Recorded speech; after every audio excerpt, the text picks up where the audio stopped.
los alumnos que para el curso de clínica, de neurología clínica, debemos integrar conocimientos que deben traer de neuroanatomía y de semiología, que ya han llevado y que tienen que darles una revisadita, porque acá integramos todo. Se hacen las historias clínicas y debemos de hacer diagnóstico sindrómico, diagnóstico topográfico, diagnóstico de nosográfico de enfermedad y diagnóstico etiológico. Los dos primeros están en relación a conocimientos que ya ustedes deben de traer refrescaditos de los años anteriores, ¿ya? Entonces, la revisión de hoy, que es referente al sistema nervioso periférico, hemos titulado polineuropatías porque esa es la patología más frecuente y la que probablemente ustedes van a ver en su ejercicio profesional y tiene que, de esa patología que es la más frecuente, tiene que tener un poquito de mayor conocimiento sin dejar de lado la patología del músculo y la patología de la unión neuromuscular, que también hay enfermedades prototipos.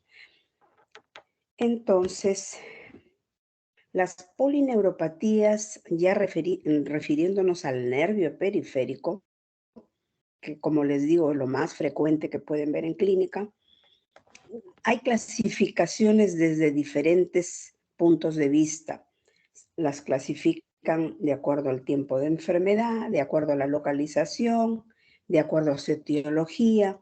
Y entonces las polineuropatías pueden afectar un sector, pueden afectar a muchos nervios, como es el caso del Guillain-Barré, o pueden ser también de origen mecánico y afectan a la zona donde se produce la lesión, digamos, ¿no? Entonces, esta lámina para recordar que el sistema nervioso se divide en central y periférico.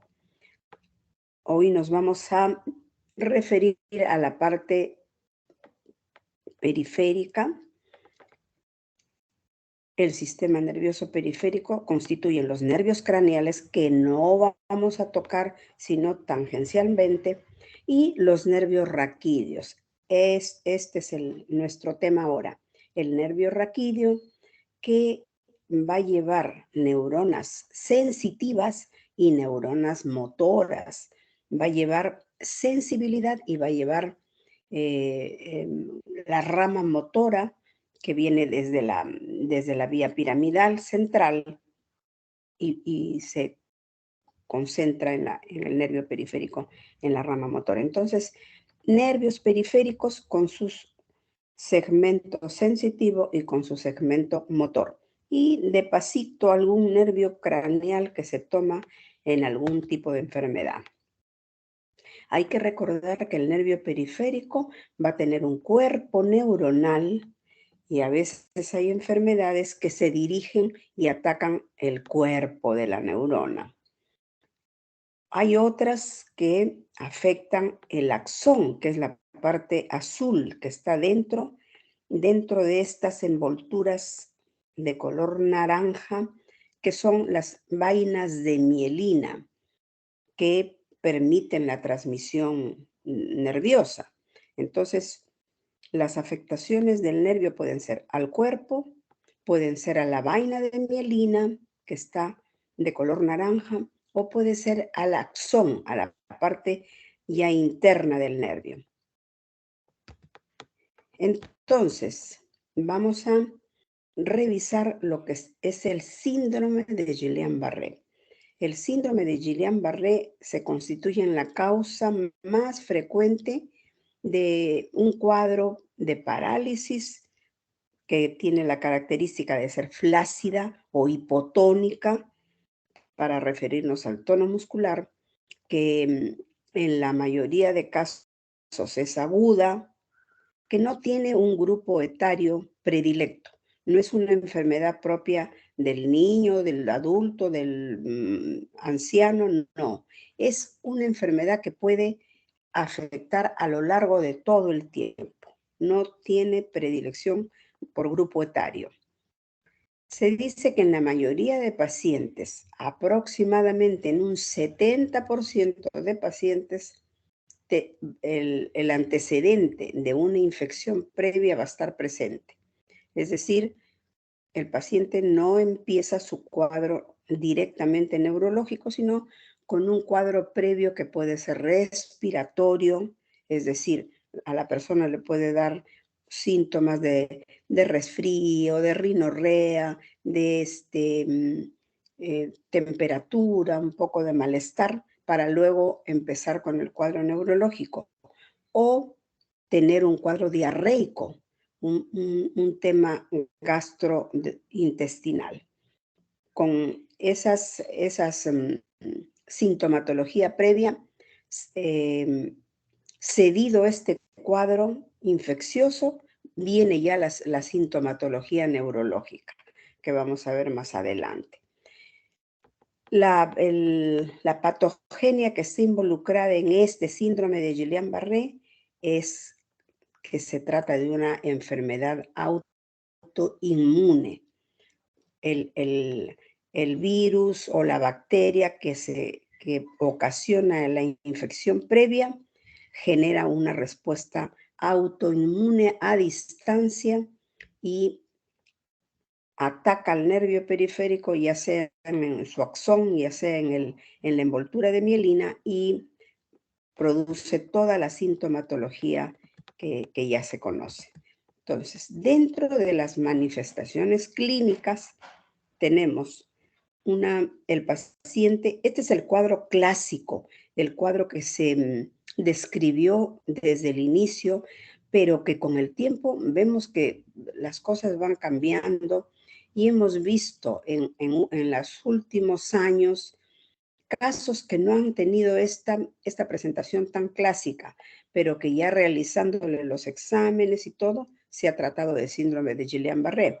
Pero lo clásico es que el paciente inicie con una debilidad muscular, es decir, falta de fuerza. El paciente comienza a perder fuerza de los pies hacia arriba. Por eso se dice que es una debilidad muscular simétrica. Primero, también tiene que tener la característica de afectar por igual ambos miembros inferiores, y luego va subiendo, ascendente, progresiva, porque el paciente, llegada a la cuarta semana de enfermedad, el paciente queda cuadripléjico o cuadriparético. Pléjico cuando pierde totalmente la fuerza, y parético cuando todavía tiene algún movimiento que le permite realizar alguna función. Entonces, parálisis o debilidad muscular simétrica, aguda, pero también hay casos crónicos, progresiva porque va avanzando, ascendente porque empieza en los miembros inferiores y sube hasta los superiores, dejando al paciente cuadripléjico, y alcanza un acmé, un punto máximo, una meseta, alrededor de la cuarta semana. Luego de esta meseta ya empieza la recuperación, que se produce más o menos alrededor de 2 a 4 semanas posteriores. ¿Qué otra característica debe de tener esta debilidad muscular que refiere el paciente? Entonces, llega a la emergencia el paciente con esa debilidad característica, examino al paciente y el paciente debo encontrar arreflexia osteotendinosa. Entonces, pérdida de los reflejos, rotulianos, los reflejos bicipitales, radiales, en fin. Los que mayormente examinamos y que salen con facilidad, ese es el rotuliano, el aquilio y el bicipital. Entonces, arreflexia osteotendinosa. Puede también asociarse a esto una disfunción del sistema nervioso autónomo, y entonces el paciente tener muchas vaivenes en su presión arterial, puede tener problemas a nivel de la frecuencia cardíaca, y eso ya nos está indicando la disfunción del sistema nervioso autónomo. Dentro de este síndrome, que ya el síndrome es conjunto de signos y síntomas, dentro de este síndrome vamos a revisar las variedades, porque hay 4 variedades de este síndrome de Guillain-Barré.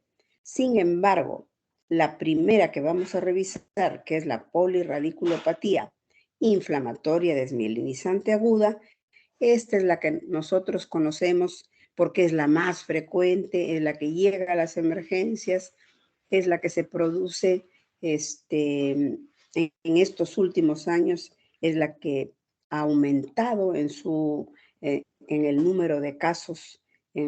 Será pues más o menos desde antes de la pandemia, o sea, será en los últimos 5 o 6 años han habido casos en número mayor que los que usualmente veíamos. Entonces, la polirradiculopatía inflamatoria desmielinizante aguda, en ella, en la mayoría de pacientes, hay esa infección previa que les mencionaba, ese episodio respiratorio o digestivo que luego genera el cuadro neurológico. La desmielinización va a ser variable, depende de la inmunidad del huésped, depende de qué grado de infiltración linfocitaria haya en ese paciente. La segunda variedad, las estoy colocando en orden de frecuencia. La primera variedad que les acabo de revisar ataca a la vaina de mielina. Entonces, recuerden que la polirradiculopatía inflamatoria desmielinizante aguda, el ataque autoinmune va a la envoltura, mientras que esta segunda, la neuropatía aguda también, sensitivo-motora, axonal, como su nombre lo dice, el ataque va al axón y ocasiona un cuadro de menor duración que el anterior. El anterior puede instalarse la sintomatología en días, 4 o 5 días, se instala la sintomatología y va ascendiendo. Mientras que en esta forma, la segunda, el inicio es fulminante. Fulminante quiere decir que se instala en horas. Entonces el paciente puede amanecer bien y luego a lo largo del día instalársele una parálisis grave. Pero además de la parte motora, aquí como está cogiendo al axón que lleva las fibras sensitivas y las fibras motoras, va a haber también un compromiso sensitivo. Compromiso es de fibras motoras y fibras sensitivas. Y el ataque, la respuesta autoinmune va dirigida contra el axón. La primera contra la vaina de mielina, la segunda contra el axón.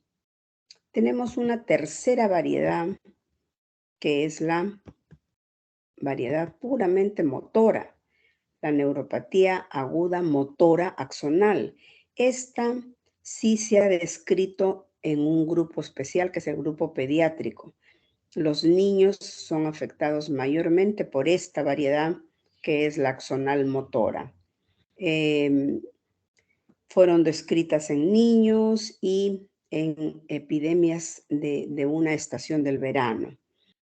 También tiene otra característica que se ha determinado anticuerpos y en esta forma, neuropatía motor axonal, se ha encontrado un 76% de anticuerpos contra el Campylobacter jejuni. Entonces, este Campylobacter va a ser el generador de esa respuesta autoinmune y los niños previamente lo que posiblemente tienen es un cuadro diarreico, ¿no? Un cuadro diarreico previo al cuadro neurológico. Y tenemos una cuarta variedad, que es la variedad llamada también la forma encefálica del Guillain-Barré. ¿Y por qué decimos forma encefálica? porque va a acoger a nervios craneales.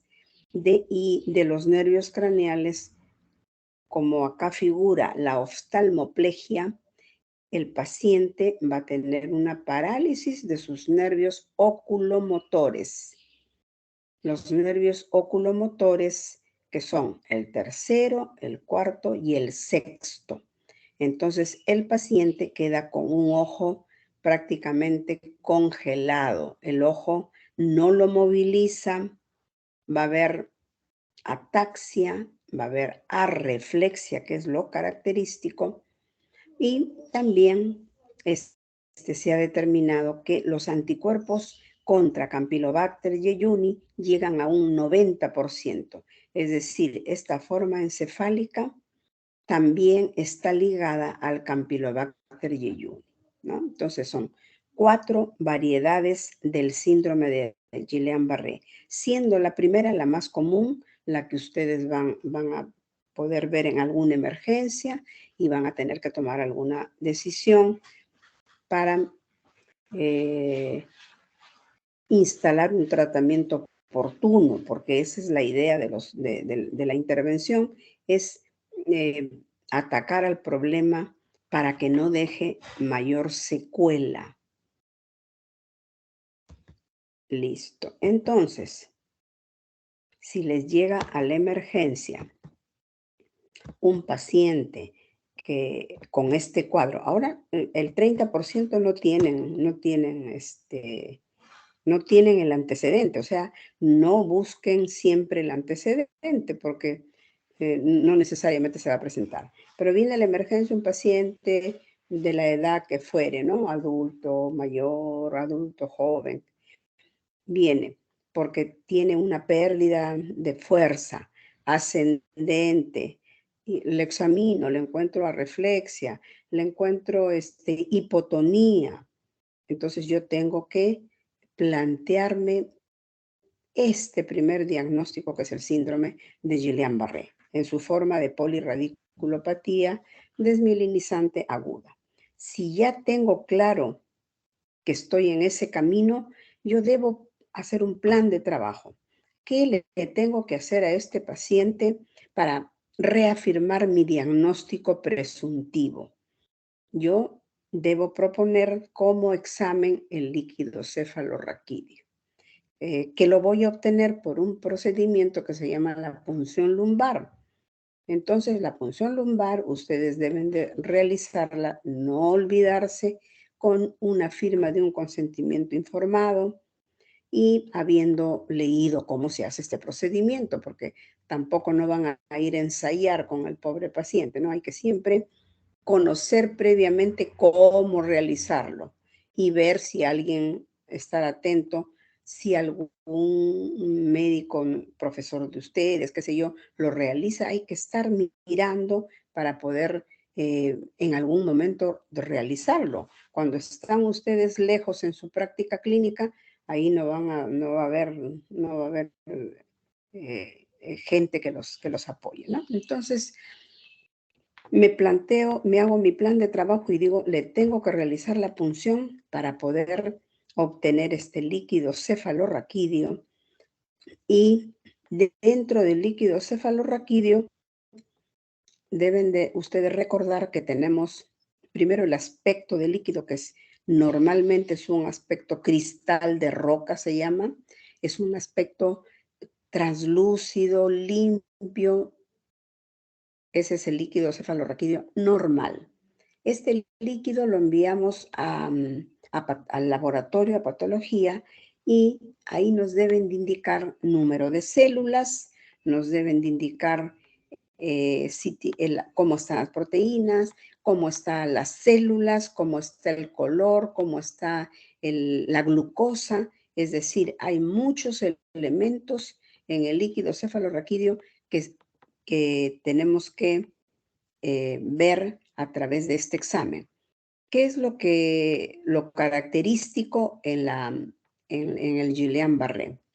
En el Guillain-Barré lo característico es que las proteínas, sobre todo albúminas, se eleven en forma desmesurada, en forma importante, mientras que las células se mantienen en número normal. Habitualmente, una persona adulta como cualquiera de nosotros debemos de tener 5 células en el líquido cefalorraquídeo.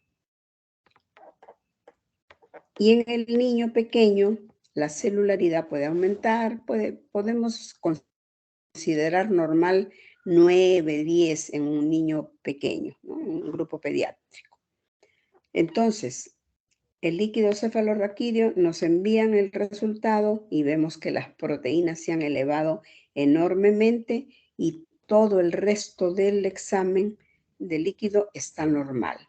A eso vamos a llamar disociación albúmino-citológica. Albúmino que viene de la albúmina proteína, citológico que viene de célula.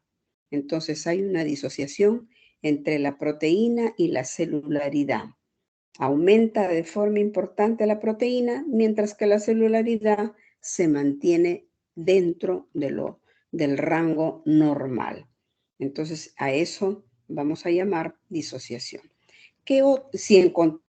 Otra cosa importante es que la punción lumbar, yo no me debo precipitar en hacerla muy temprano. Llega el paciente con horas de enfermedad, entonces yo debo esperar un segundo, un tercer día mejor para poder realizar la punción lumbar, porque se ha visto que los cambios se producen más o menos hacia el cuarto, quinto día. Si yo lo hago muy temprano, no voy a encontrar el hallazgo que estoy buscando y entonces, imagínense, póngase en el lado del paciente, punzarlo una vez y de ahí después de 2 o 3 días volver a punzarlo, es un procedimiento traumático porque se introduce la aguja de punción que es un poco, para el adulto es un poco gruesa, entonces es un procedimiento cruento, pues, ¿no? Entonces hay que pensar un poquito en el paciente. Entonces esperamos cuarto, quinto día de enfermedad neurológica y le hacemos la punción lumbar. No nos precipitemos mucho porque de otro modo vamos a tener que repetir ese examen y es muy, como les digo, muy traumático. Otra evaluación que debemos de hacer ya en el paciente que está internado es porque la punción la podemos hacer incluso en emergencia, no hay problema. Pero lo otro que es la evaluación electrofisiológica o neurofisiológica también, vamos a medir las velocidades de conducción de los nervios y eso ya con el paciente hospitalizado encontramos que para la variedad primera que ataca la vaina de mielina, esta velocidad de conducción baja se prolonga, se alarga en un 60%. Entonces, en los laboratorios de neurofisiología tenemos ya las velocidades de conducción de los diferentes nervios y comparamos con esa tabla y vemos que se alarga esta velocidad de conducción. Se puede medir también velocidad de conducción sensitiva y velocidad de conducción motora. O sea, tenemos para determinar allí cómo están esas velocidades de conducción que esperamos encontrarlas alargadas, prolongadas de los parámetros normales. Entonces, ¿qué quiere pasar? Ya situados en la parte clínica y en el apoyo diagnóstico, debo yo ya plantearme un tratamiento. Ya hice mi plan de trabajo, estoy ya segura que tengo este paciente con alguna de estas variedades y debo de pensar en un soporte vital. ¿Por qué? Porque el paciente puede ser afectado en la parte respiratoria. Entonces necesitamos un monitoreo de esa capacidad vital. Hay que pensar en una ventilación mecánica si el paciente lo requiere.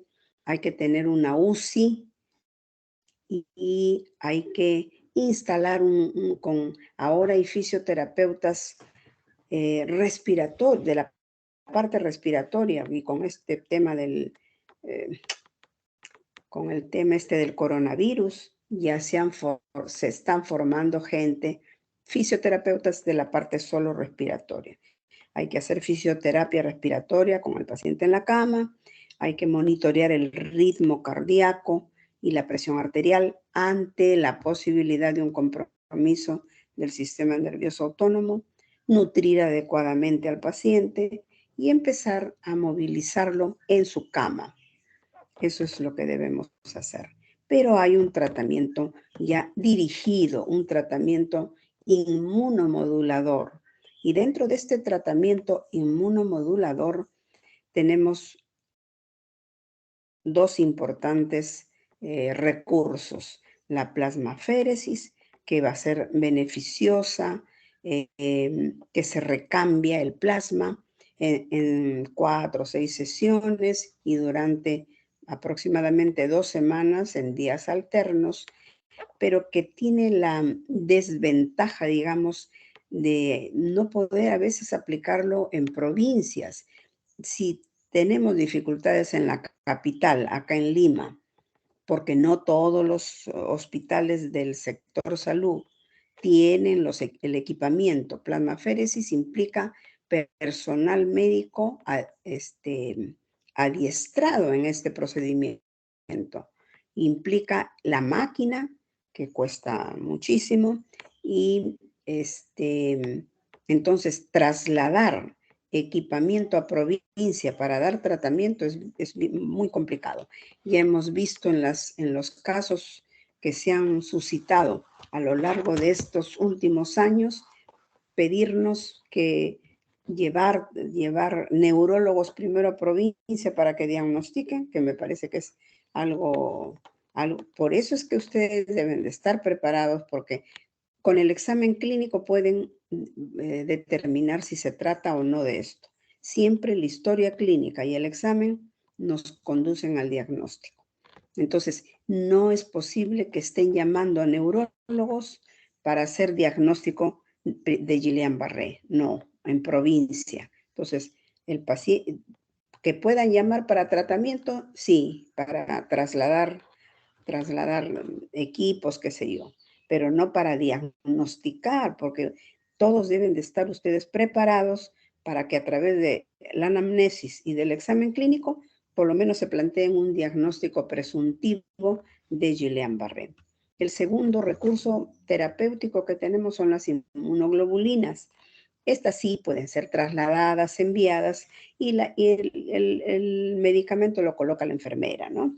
Es un tratamiento también de elección en el Guillain-Barré y hay que aplicar un total de 2 gramos de inmunoglobulinas por kilo durante 5 días. Y esto ha sido uno de los recursos que hemos tenido en esos casos que nos han pedido al instituto ir para diagnosticar y para ver la parte terapéutica. Entonces, esa es la idea, el objetivo de esta clase es que ustedes estén preparados para hacer un diagnóstico, pero en base a la anamnesis y al examen clínico y a la punción lumbar que la pueden hacer. Entonces, ya teniendo todo ese marco, ya se puede ver la parte terapéutica de acá de Lima, orientarlos, qué sé yo. Pero llamar de provincias para que el neurólogo vaya a diagnosticar es una cosa que no va, ¿no es cierto? Entonces, estas formas de Guillain-Barré pertenecen al grupo de patologías agudas, porque se presentan en horas o en días, mientras que este grupo que vamos a ver son neuropatías crónicas, igualmente de carácter inflamatorio, desmielinizante, tienen también la patogenia autoinmune, pero que la diferencia de la anterior es que la enfermedad va a ser insidiosa, ya no va a ser tan aguda, se va a presentar en semanas, que ya es que también la historia clínica lo va a permitir que hagamos ese diagnóstico, que tenemos sí el problema de que los informantes a veces son pésimos. Los padres o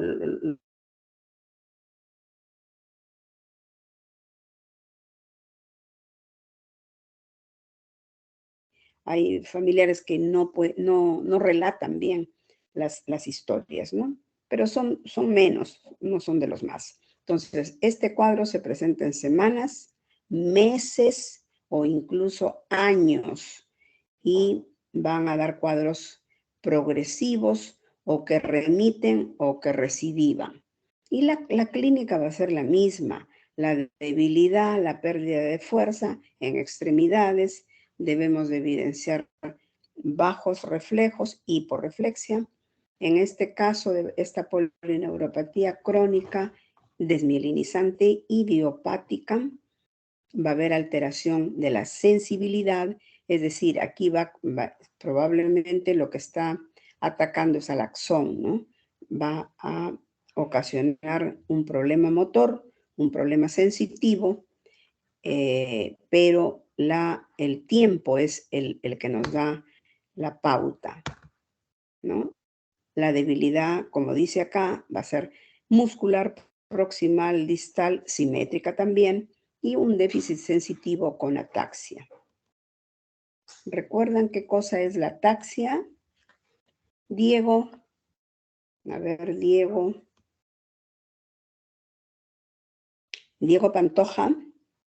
Sí, Cuando, sí, doctora. cuando hablamos de ataxia, Diego, ¿a qué nos estamos refiriendo?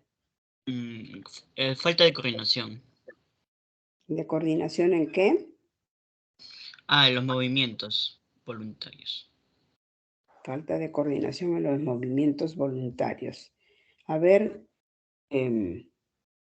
Mayumi Ñaña, a ver, aclárame un poquito más el panorama.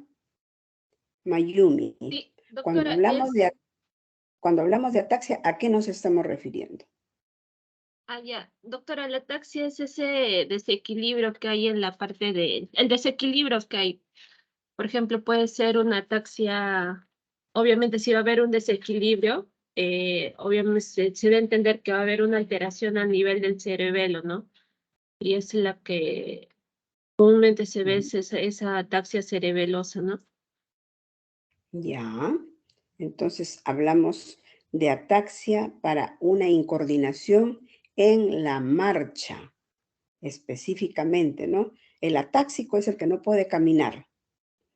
Y no puede caminar, como dice Mayumi, por varias, en el caso que ha dicho ella, es por un problema en cerebelo. Quiere decir que hay otras ataxias. Entonces, hay la ataxia cerebelosa en la cual el paciente no puede caminar porque tiene una alteración en el cerebelo. Hay otro tipo de ataxia que es la ataxia Mayumi. Son tres tipos de ataxia, tres orígenes por los cuales el paciente no podría Mm, caminar. Una de Tronco, esas es la doctora. cerebelo. ¿Perdón? Tronco encefálico también podría tener una ataxia. No. Diego, ¿quién me ha respondido? No, doctora, Simple, soy simple, Rey Pimentel. Lo que pasa es que ya. yo había visto que había ataxia, como dicen, es una descoordinación, ¿no? Pero puede ser del equilibrio, del habla, puede ser No, no, en no, no, no, movimientos no, voluntarios de manos y pies. no. Cuando hablas de ataxia, nada tiene que ver el habla, no. La ataxia es un tema de marcha, de caminar. ¿Ok? Entonces, es Doctora, Ujú. una incoordinación que tiene el paciente y que no le permite caminar. Hay tres tipos de ataxia. La ataxia cerebelosa, cuando el paciente tiene un compromiso de esa estructura anatómica que es el cerebelo, y el paciente se va y tiene una semiología clásica, característica. El paciente no puede caminar, camina como borracho, como ebrio. Ese es lo característico de la ataxia cerebelosa. Hay otro tipo de ataxia que es la ataxia sensitiva. ¿Recuerdan? A ver, uno de los Pérez Acuña. ¿A qué nos referimos cuando hablamos de ataxia sensitiva? ¿Qué estructura anatómica está comprometida en la ataxia sensitiva? ¿Leonardo Miguel o Miguel Ángel? Sí, doctor, A ver, aquí. hay una ataxia cerebelosa que ya la vimos y que tiene características semiológicas. Hay una ataxia sensitiva que se produce cuando está alterado. ¿Qué estructura anatómica? Ataxia sensitiva. Sensitiva.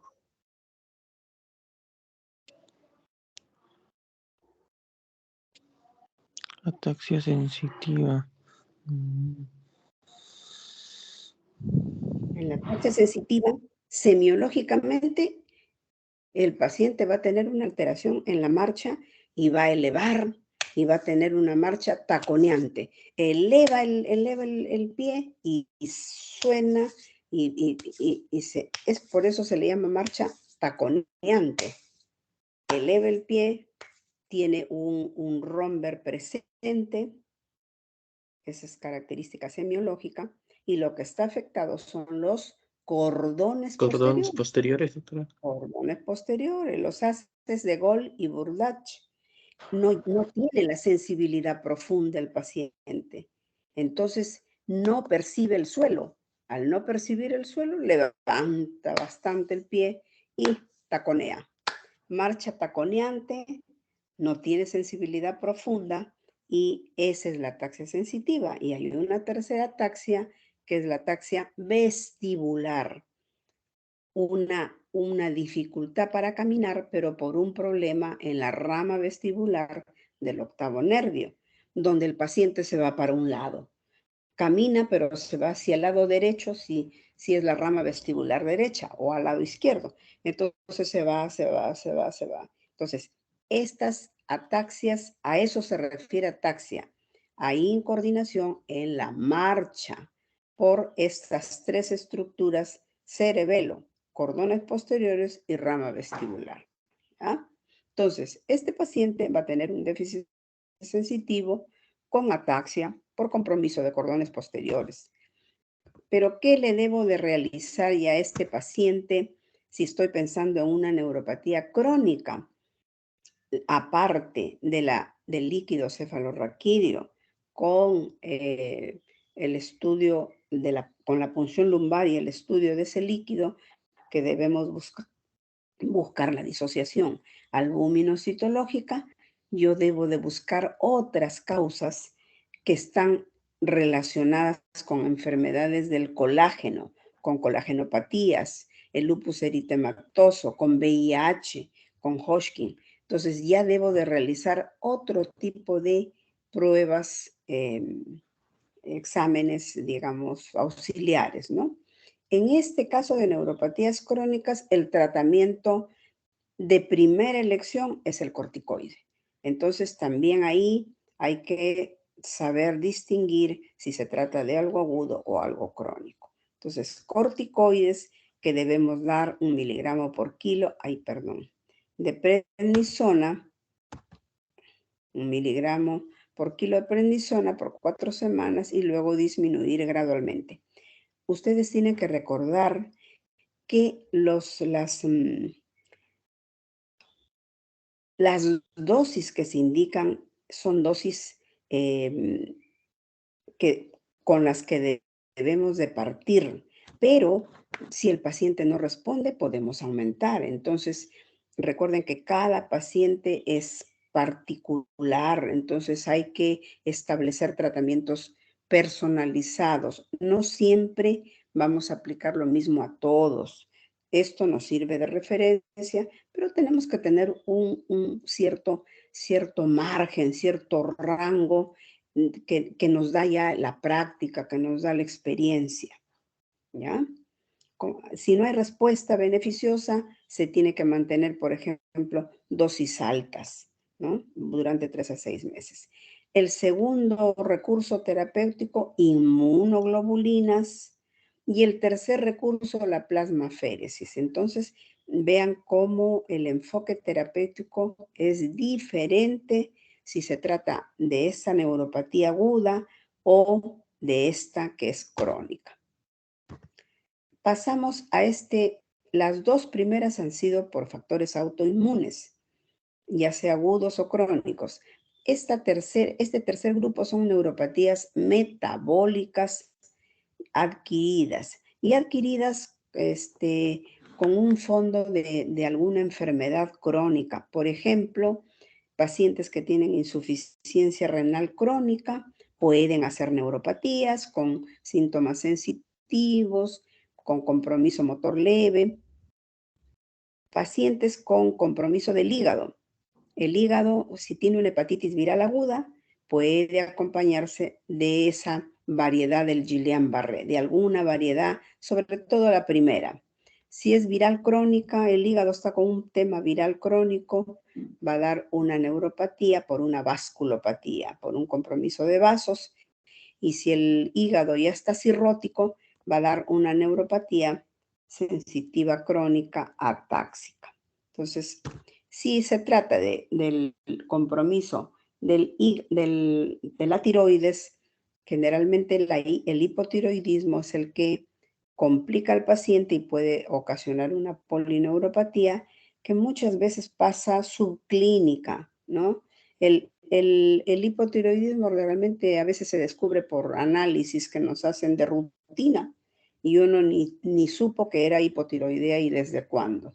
Y hace la complicación que es la polineuropatía. Entonces, sin embargo, la neuropatía metabólica más importante y que lo van a ver en algún momento es la diabética. Entonces, la diabetes, sin duda, está aumentando más en el tiempo, más ahora con el aumento de la expectativa de vida. La gente está haciéndose más viejita cada vez y dura más. Entonces, la diabetes es más frecuente últimamente se ha aumentado más. Y si a esto agregamos que el paciente es de edad avanzada, tiene hipertensión arterial, entonces sumamos varios factores y una de las complicaciones puede ser la neuropatía, porque hay un mal control de la glucosa. Esta neuropatía puede afectar al diabético, pero esta primera forma es la forma más frecuente, la polineuropatía simétrica distal sensitiva o sensitivo-motora.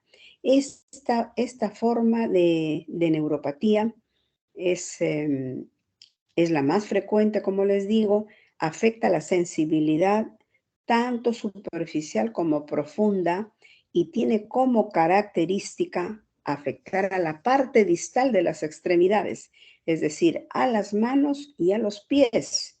Entonces el paciente lo que va a tener es una disminución de la sensibilidad a nivel de las manos que dibuja como un guante y por eso se le llama neuropatía en guante y calcetín. Dibuja un guante en los miembros superiores y un calcetín o medias, como se les llama, en los miembros inferiores. A esta disminución de sensibilidad superficial y profunda, debo agregarle la hiporreflexia que predomina siempre en los miembros inferiores. Esa es la más frecuente. La siguiente es la autonómica, que a veces no le damos mayor importancia en el diabético cuando nos refiere pues que tiene problemas de hipotensión, a veces hay infartos miocárdicos que no duelen, problemas a nivel geniturinario o a nivel gastrointestinal. El paciente puede pasar por periodos de estreñimiento y viene luego diarrea. Entonces hay esas alteraciones que ya nos pueden estar indicando neuropatía autonómica. Estas dos últimas son menos frecuentes, la motora proximal, que Generalmente afecta a un miembro inferior, va acompañado de arreflexia rotuliana y está precedido por un dolor lumbar, ¿no? Entonces, el paciente va a tener un compromiso motor, un compromiso sensitivo en uno de los dos miembros inferiores. Y ocurre más en gente de edad avanzada. La cuarta forma que afecta al diabético es la mononeuropatía focal, que puede ocurrir por atrapamiento en la muñeca, se queda atrapado el mediano, el cubital, y da la clínica de esos nervios, o en los miembros inferiores el peroneo, que está en la parte externa de la parte de la rodilla.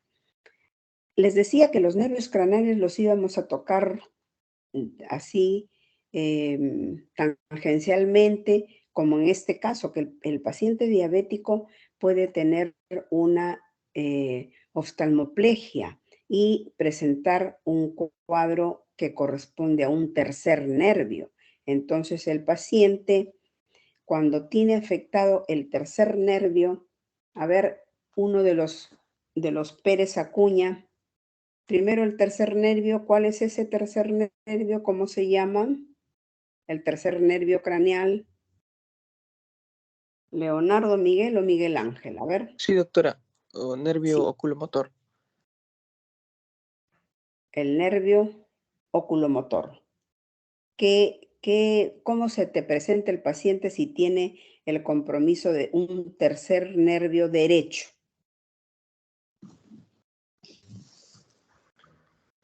Viene por un compromiso del tercero derecho.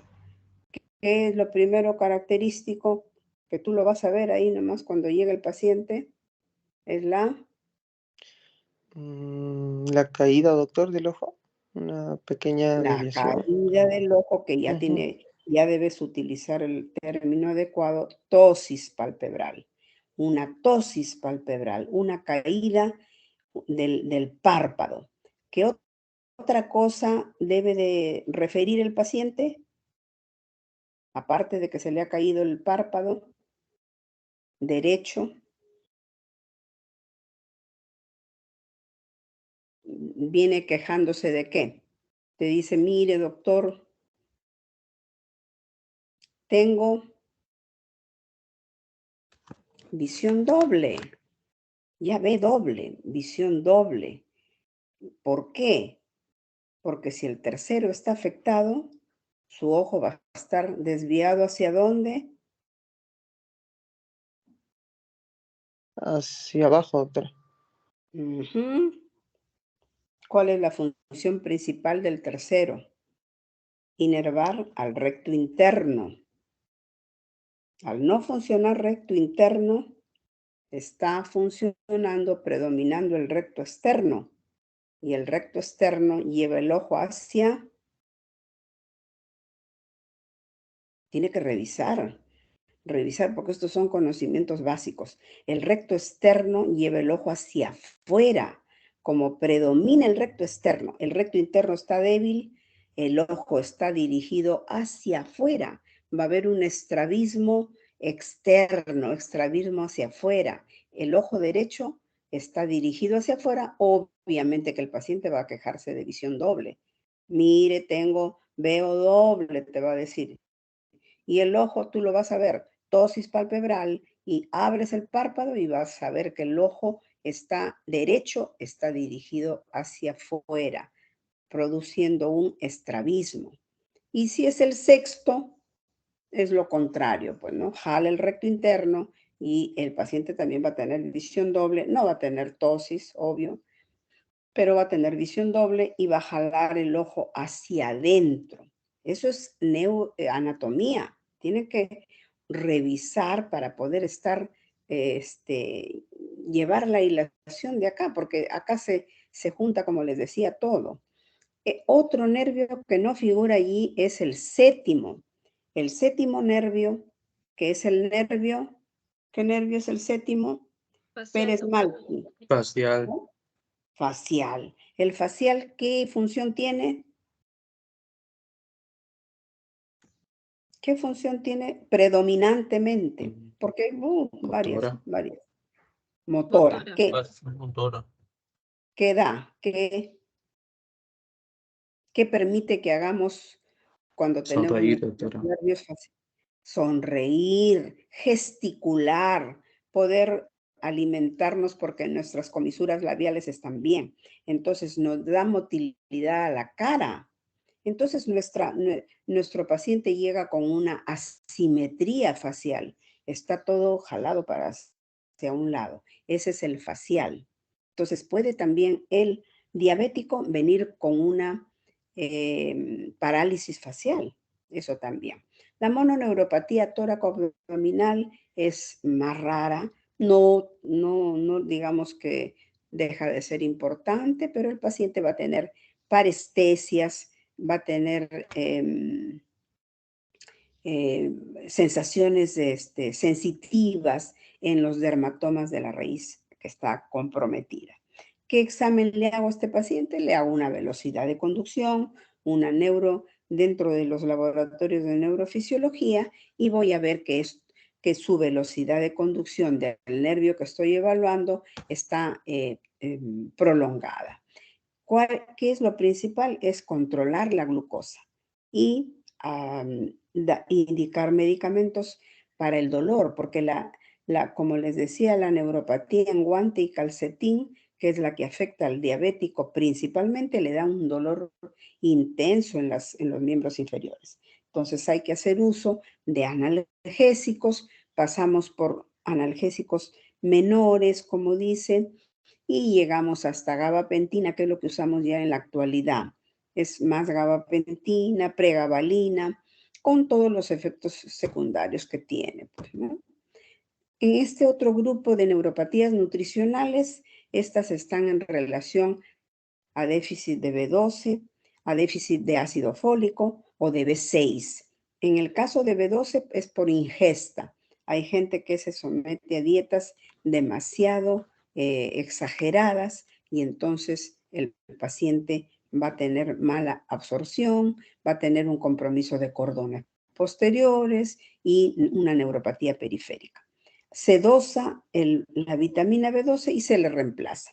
En el caso del ácido fólico está más en relación al uso de un medicamento antiepiléptico que es la difenilidantoína, y entonces por eso al paciente epiléptico hay que darle su tratamiento de difenilidantoína y le damos un refuerzo con ácido fólico. Igualmente al que tiene déficit de B6 está en relación con tratamiento de isoniazida, y como ustedes pueden recordar, la isoniazida es un tuberculostático que hay que usarlo para el paciente TB y que igual son tiempos largos los que se usan. Entonces debemos reforzar dándole una terapia preventiva de B6 entre 56 miligramos a 100 miligramos por día, además de su tratamiento para la tuberculosis. Estas tóxicas solamente vamos a incidir en esta que es la neuropatía por plomo, que da una neuropatía radial, es decir, parálisis del nervio radial bilateral, y que está en relación a exposición en fábricas por algún tema laboral o en poblaciones, como sé que hay en el Callao una población probablemente cerca a fábricas que emanan estos metales, y puede producir esta neuropatía. En el niño vamos a encontrar un ribete en las encías, un ribete oscuro, le da anemia al niño también y le da una encefalopatía. Entonces hay que dosar el plomo en la sangre y ver si está en cantidades elevadas, ¿no? Estas neuropatías por fármacos solamente me refiero a la nitrofurantoína, que es un medicamento que se sigue usando y que ustedes probablemente cuando estén en provincia lo apliquen, y que puede dar una polineuropatía sensitivo-motora. Hay que tener siempre conocimiento presente porque ante cualquier situación ya podemos establecer la asociación. Neuropatías infecciosas por el VIH, Y ahí tenemos que frecuentemente ocurre en etapas avanzadas del paciente con VIH, son mayormente asintomáticas. El pobre paciente con VIH tiene tantos síntomas, entonces da una polineuropatía simétrica distal a predominio sensitivo. Esta forma ocurre en estadios avanzados. El paciente se queja de dolor en la planta de los pies, dolor muy intenso.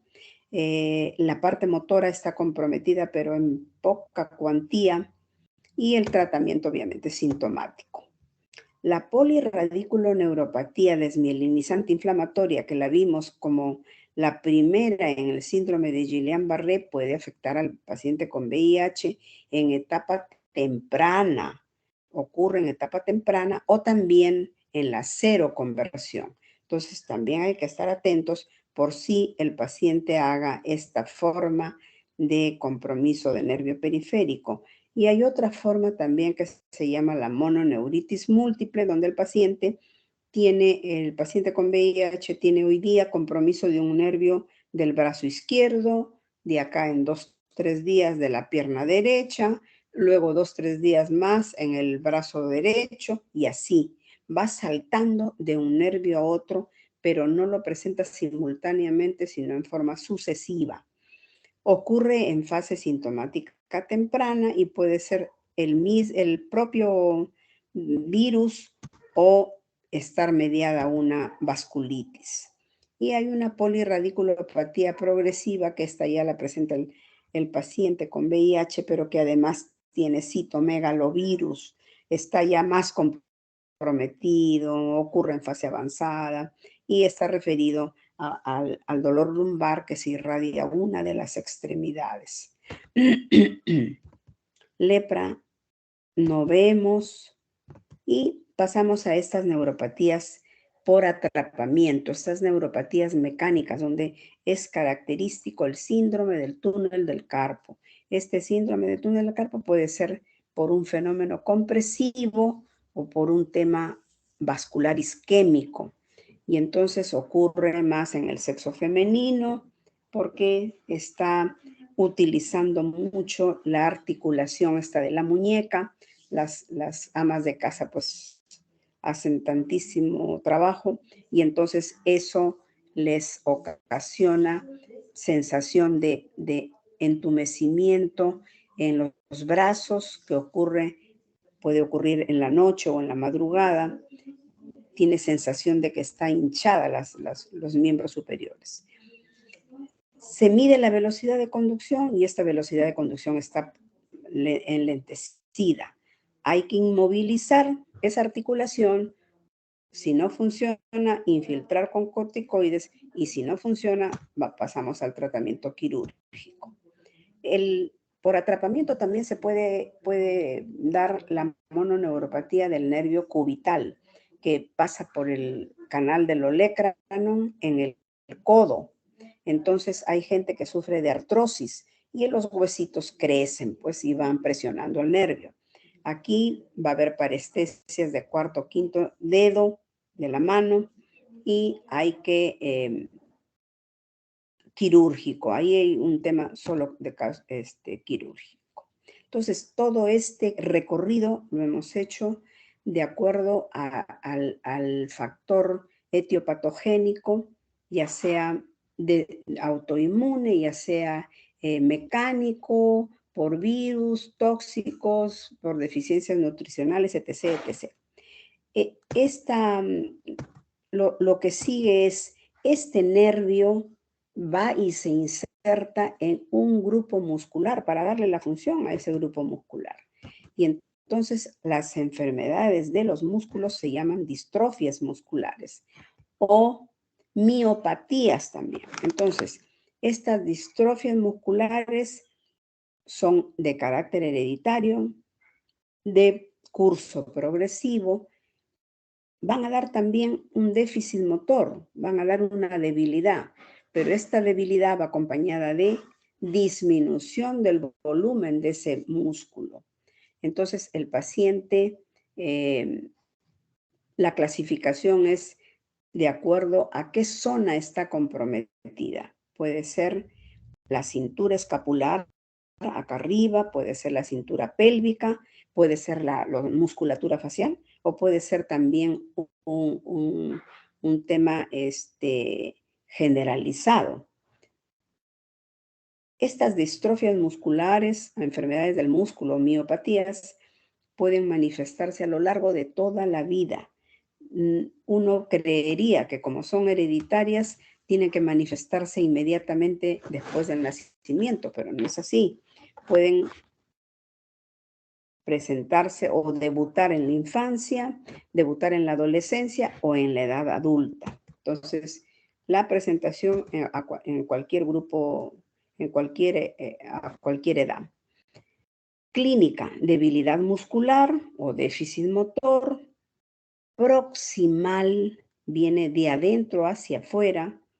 No tiene ningún síntoma sensitivo porque aquí no hay rama sensitiva de nervio ni nada. Es grupo muscular. Entonces, debilidad muscular progresiva de proximal sin sintomatología sensitiva. Hay atrofia muscular, es decir, el grupo muscular está disminuido de volumen y esto debe ir acompañado de reflejos que están presentes. Recuerden, todo el grupo anterior era arreflexia, hiporreflexia. Acá, reflejos presentes. Y si están disminuidos es algo leve. La distribución de este déficit muscular, de esta debilidad, la edad de inicio, la evolución y las alteraciones asociadas nos van a permitir clasificar a esta distrofia muscular dentro de los tantos grupos que hay. Obviamente la historia familiar es importantísima para establecer el patrón de herencia. ¿Qué examen me debo de plantear si yo pienso que el paciente tiene una distrofia muscular? Debo dosar las enzimas musculares que van a estar elevadísimas. La velocidad de conducción, obviamente que va a estar normal porque el nervio está intacto. Y lo que sí va a haber una disminución de la amplitud del potencial motor. Ese músculo que yo voy a evaluar debe de tener un voltaje, digamos, una amplitud que ya está establecida para cada músculo, y esa amplitud es la que se reduce en el caso de la distrofia muscular. Muchas veces hay necesidad de hacer biopsias y cuando no tenemos el panorama clínico muy claro, ¿no? Estudio genético, ni que se diga, evaluar función respiratoria, evaluar función cardiovascular, porque ahí también hay músculo, y como es de esperar, no hay un tratamiento curativo, no hay un tratamiento etiológico, porque esto es genético, ya viene el paciente así. Entonces hay que buscar un tratamiento por un equipo multidisciplinario donde entre el fisioterapeuta, el ortopedista, el cirujano, porque hay que elongar ciertos tendones que se retraen, usar ortopédicos para que el paciente pueda caminar. Y solamente referirnos al uso del corticoide en un caso específico de distrofia muscular, que es la de Duchenne. En la distrofia muscular de Duchenne, la mamá es la que transmite el gen anómalo al hijo varón. La hija mujer no tiene la enfermedad, es el hijo varón. Lo transmite el hijo varón, el niño nace, camina y después de un periodo de marcha normal comienza a caerse frecuentemente, tiene hipertrofia de las pantorrillas y el niño se le tilda como un niño torpe. Ay, este niño se cae a cada rato, se cae a cada rato. Entonces, allí podríamos hacer el diagnóstico de una distrofia muscular y dar corticoide, prednisona, a las dosis que se indican, no con una idea de curar, porque esta enfermedad no se cura, sino de detener el avance y que el niño tenga un periodo de independencia, de jugar, de ir al colegio, un periodo de independencia prolongado, ¿no? Porque después se confinan a una silla de ruedas y el paciente ya no levanta, ¿no? Entonces, esa es la idea de dar el tratamiento. Y finalizamos con esta enfermedad prototipo, que es la miastenia gravis, que se produce, es una enfermedad también autoinmune, que va a producirse en esa unión del nervio con el músculo, unión neuromuscular. Entonces, enfermedad también produce una debilidad, es decir, estos tres grupos de estas tres patologías, digamos, grandes, producen todas debilidad, pero con la clínica uno tiene que diferenciar, se trata de nervios, se trata de músculo, se trata de miastenia. La miastenia entonces causa también fatiga muscular, pero que tiene como característica mejorar en reposo. El paciente se echa, descansa y mejora. La alteración es postsináptica en los receptores de la acetilcolina, en esa unión neuromuscular, por la presencia de anticuerpos. Síntomas: fatiga muscular o debilidad muscular también, si quieren llamarle, desencadenada por ejercicio, que generalmente es acentuada a lo largo del día. El paciente amanece bien y por la tarde o por la noche comienza a perder fuerza. Les decía que depende de qué grupo esté comprometido. La musculatura ocular generalmente se compromete en los niños, entonces la forma de miastenia ocular es la más frecuente en el grupo pediátrico. Entonces puede que, como ya revisamos, da diplopia, da ptosis, caída del párpado, en fin. Hay otra forma vulvar en la que el paciente va a tener alteraciones de la fonación, de la deglución, de la masticación. Hay afectación también de la musculatura facial o cervical, cada una con su clínica correspondiente.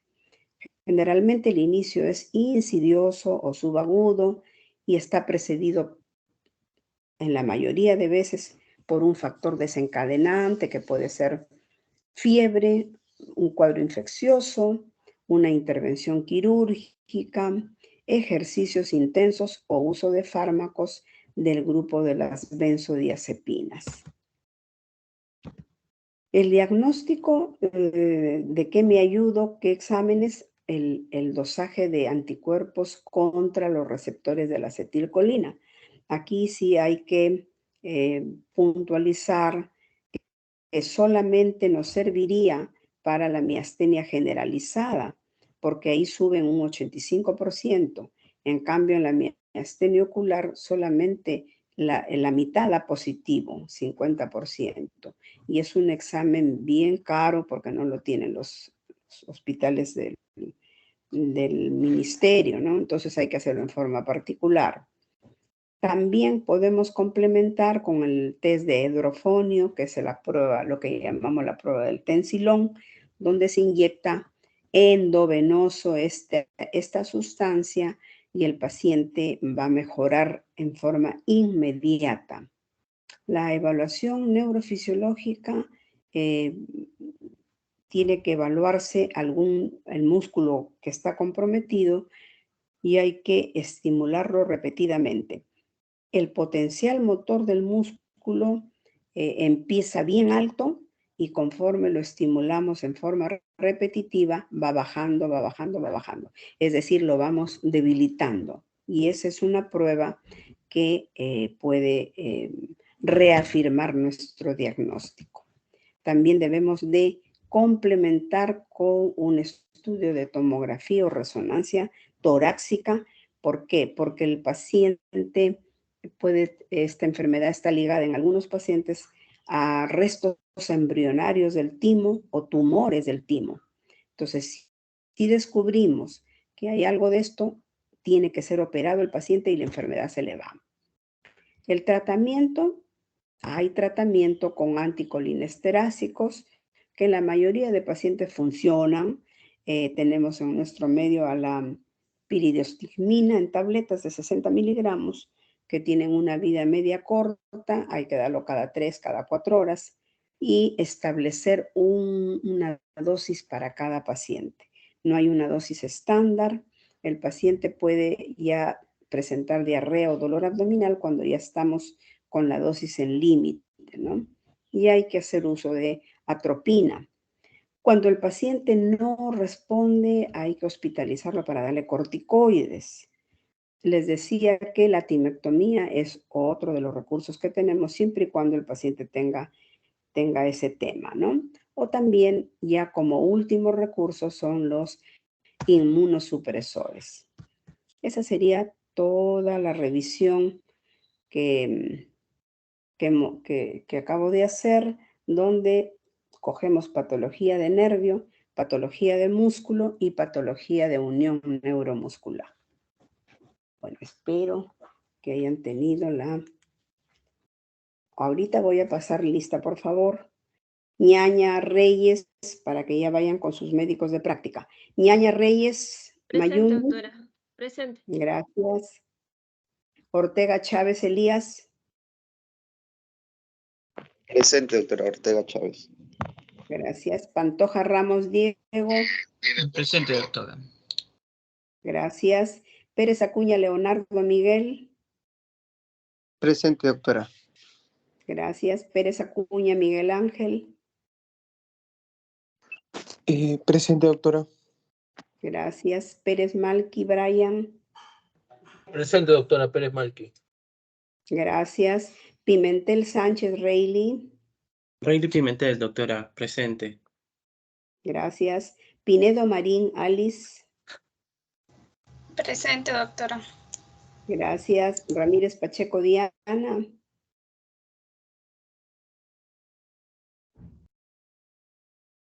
Ramírez Pacheco Diana.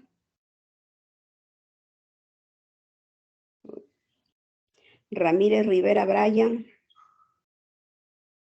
Presente, doctora. Gracias. Ramos Cholán Luz. Presente, doctora. Gracias. Nuevamente, Ramírez Pacheco Diana. Ya, no está. Ya, gracias. Doctora, sí.